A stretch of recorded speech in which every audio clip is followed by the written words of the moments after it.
Hey everybody, Punisher88 here, coming to you live once again with another Thursday review. Now before I get started, I just wanted to say, I know I didn't post anything for you guys to vote on for today. The reason for that is, well, as you may have noticed, yesterday I posted a video that was supposed to be done on Tuesday. And I figured if I posted some options for you guys to vote on yesterday, and I'm doing the video today, I find the time in between just really wasn't enough for everyone to really vote on what they'd want to see me review. So that's why I just picked the book myself. But don't worry, it's a great book from a series that I really just can't stop talking about. The book I'm reviewing today is The Fade Out #4 from Image Comics by the talented duo of Ed Brubaker and Sean Phillips. So I'm pulling out all the stops here.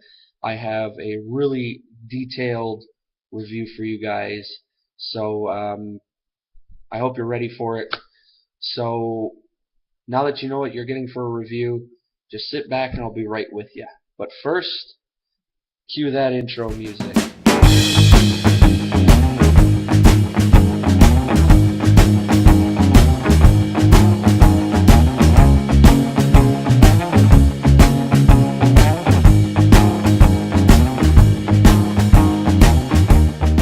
Hey everybody, welcome back. So as I mentioned in my intro, today I'm covering The Fade Out #4 from Image Comics. Now, I know this book is like a month old, and for those of you who are wondering what's taken me so long to finally review it, well, prior to this book, I had a lot of other stuff I wanted to get out of the way first, whether it be different titles I just wanted to finish reading, or a couple other books that I wanted to review first before really focusing on this book. And the reason why I wanted to really focus on this book is because it's a part of a series that I really love. So I really wanted to put a lot of time into the review and everything. So finally, all the other stuff is, completed, out of the way, and now finally I can review this for you guys. So, for those of you who watch my reviews, you guys will know that I like to start with the cover first. So let's check it out. Right off the bat, yes, I love this cover. I love this cover for the same reason I love the covers of the first 3 issues. Uh, Basically for the fact that I love how Sean Phillips' artwork and Elizabeth Breitweiser's colors just go together so perfectly. And another thing I like, same as for the first 3 issues, I love the back cover because they put this little one-panel picture depicting a scene from one of their movies, and I just find that's a really nice touch to have on there. So far, the cover, perfect. So now let's really get into the important stuff. So right off the bat, this issue opens with a dedication to Eduardo Navarro Lopez. Now, Lopez was Elizabeth Breitweiser's color flatting assistant on comics such as Fatale, Velvet, and even The Fade Out.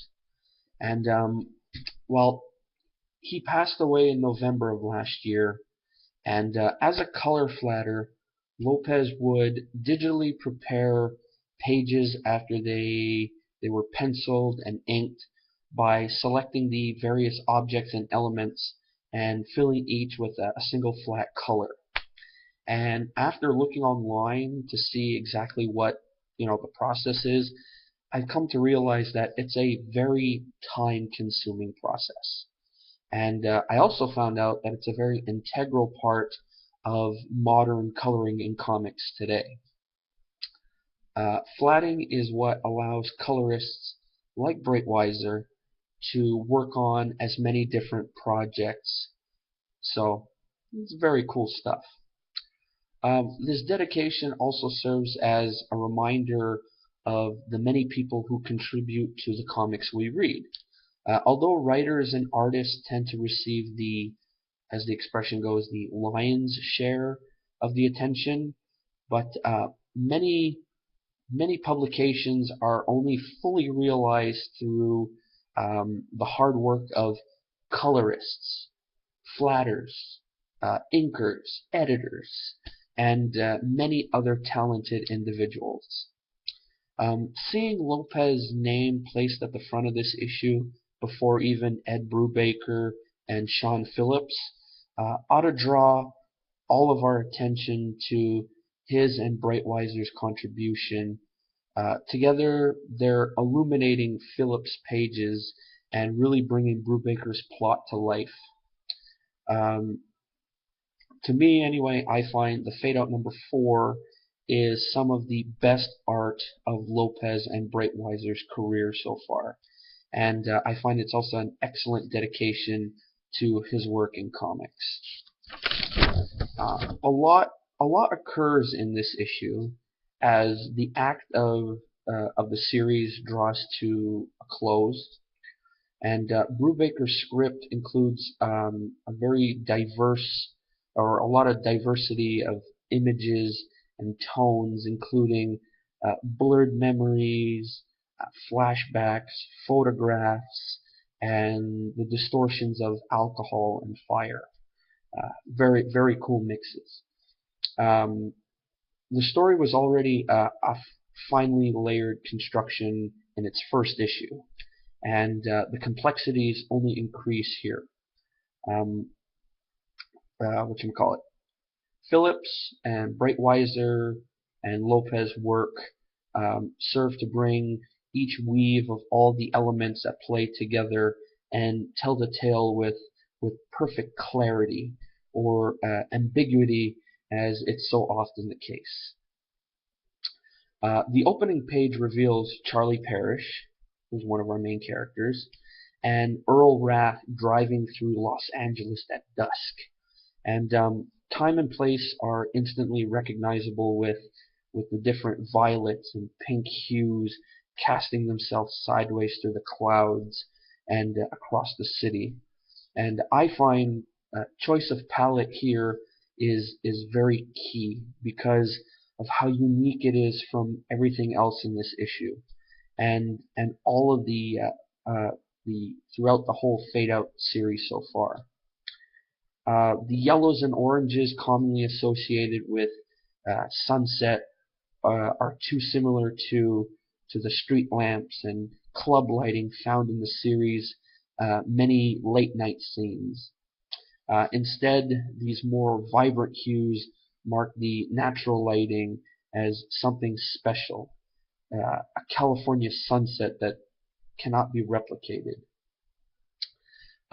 Color choices like this occur on every page in the Fade Out. There are no accidents or shortcuts in this comic, whether a sequence takes place in a dingy alley or an overly bright movie set.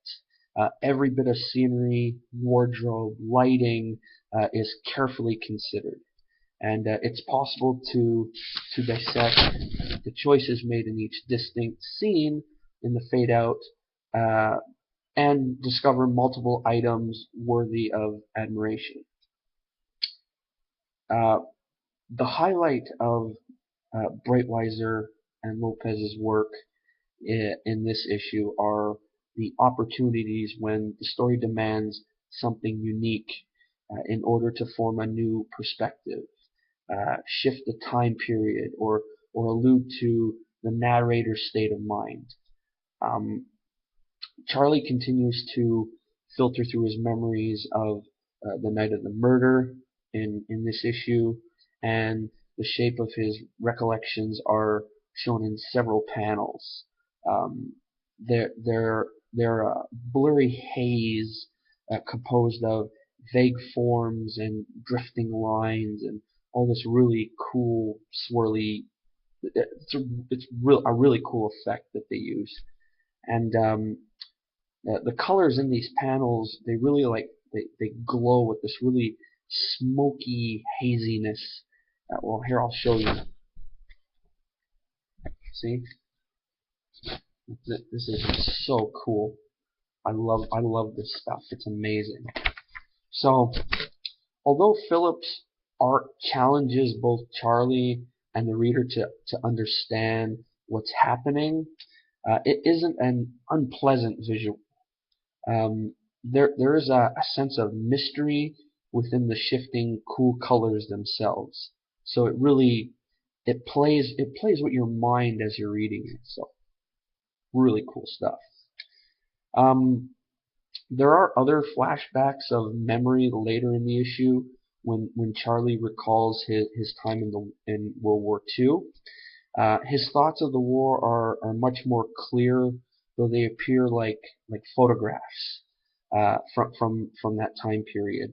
And although there is some haziness to the images, forms and faces are easily distinguished, and the lighting within each shot is natural and easy to discern. Uh, Phillips' positioning of many of these panels questions whether uh, they are actually a memory or basically a photo stored in some shoebox. The way it's done, it's just wow. um, Even when Charlie is in the present, his depiction is not always clear. And Brightweiser depicts him in a drunken state by distorting the art. And although Charles' face and clothing is colored normally, there are splotches of color all over him. In the panel, um, in the panels of there's usually an unnatural like a pink blob which spotlights Charlie, and it's very similar to Matthew Wilson's work in the fantastic series Witches, and but here the color spotting is it's less how can you say it? It's not as bold as in the Witches series, and it doesn't you know how I'm trying to think here. It's less intrusive, serving to distort, but never overwhelm. So it's hard to describe. Um, the effect is very unbalancing without interfering with the clarity of the story. So it's like it makes you question it, but it's like not to the point where you just put off by it. It looks good. So anyway, I know it sounds weird when I describe it like that, but just go with me here. Breitweiser and Lopez blend the various effects they create throughout the issue into a seamless narrative. The memories behind his place at the bar, um, and other things that go on in his life. And with this issue, it never lacks coherency. Every issue of the series so far has delivered one of the best complete packages of serialized comics, and the fourth installment is no exception. Phillips' artwork in this issue is outstanding.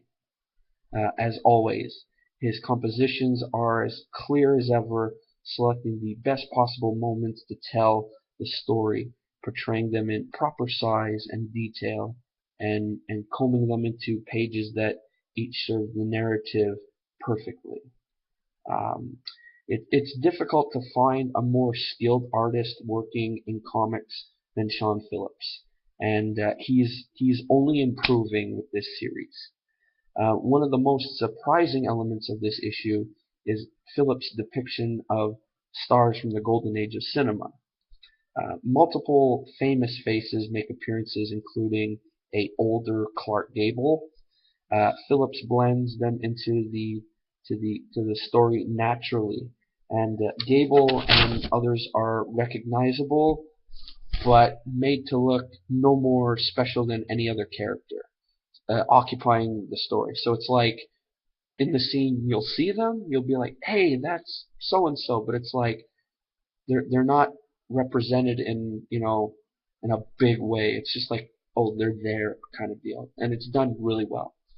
Um, there's no attempt to wink at the reader. This is simply the way the world is. Now, Brubaker's script itself is outstanding. He draws together the many layers of the fade out so far, adds several more, and then provides a final twist that decisively ends the first act of the series. It's clear that there's a long road ahead for Charlie Parrish, but where it may lead is no more clear, and the path itself looks all the more dangerous. As the curtain closes on the introduction of this series, it already appears to be one of Brubaker and Phillips' best collaborations to date. I think since the whole Criminal series. So that's really saying something. Uh, it's important to remember that the fade out is not Brubaker and Phillips' work alone. It is the work of Breitweiser as colorist and Lopez as flatter, and many others who helped bring it into publication. When admiring the fade out, it's worth lingering a little while longer on each panel and examining how colors bring this story to life. The Fade Out is one of the best looking comics being published today, and that, ladies and gentlemen, is an accomplishment shared by everyone involved.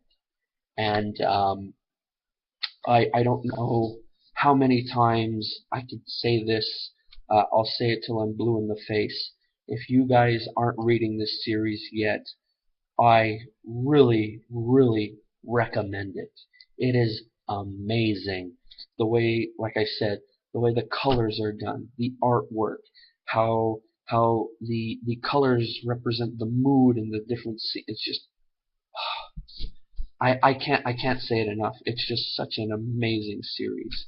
So if you guys aren't, reading this yet, I urge you guys, go pick it up. If you could get if you guys could get all 4 issues, get them, binge read them. They're just amazing. So yeah. So anyway, that brings me to the end of this review, insight, whatever you want to call it. If you guys hung around till now, till 16 minutes, that's great. You guys are real troopers. To get to the question I asked in the last video, I asked what your guys' favorite Marvel villain was. Well, here's mine. Hands down, I'm a Venom fan. So I didn't really get any responses yet from you guys, but leave a comment below if you want. It's cool. I always like hearing from you guys. And let's see. A question for today. Well, I asked you guys what your favorite Marvel villain was, so today I'm going to ask, what's your favorite DC villain? And mine, well, may surprise some people. I've mentioned it before in one of my other videos, but I'll leave my answer for Saturday. Alrighty? So, well, we're at 17 minutes now, so I'm gonna start cutting this down before I start babbling anymore. If any of you out there watching this like this video and like other ones like it, take a look around my channel. I got lots of other content, and like, comment, and before you leave, press that subscribe button. It's always great to see new people joining every day. Alrighty, folks, so that's it for me. So I'll see you guys on Saturday, and maybe tonight I'm finally going to post that video of what I mentioned the other day about that little mail call unbagging thingamajig. Anyway, I won't go too much into that. I'll leave that for a separate video. Alrighty, so I'll post that later. Alright, folks, so you guys have a great day, and I'll see you on Saturday. This is Punisher88 signing off. See ya.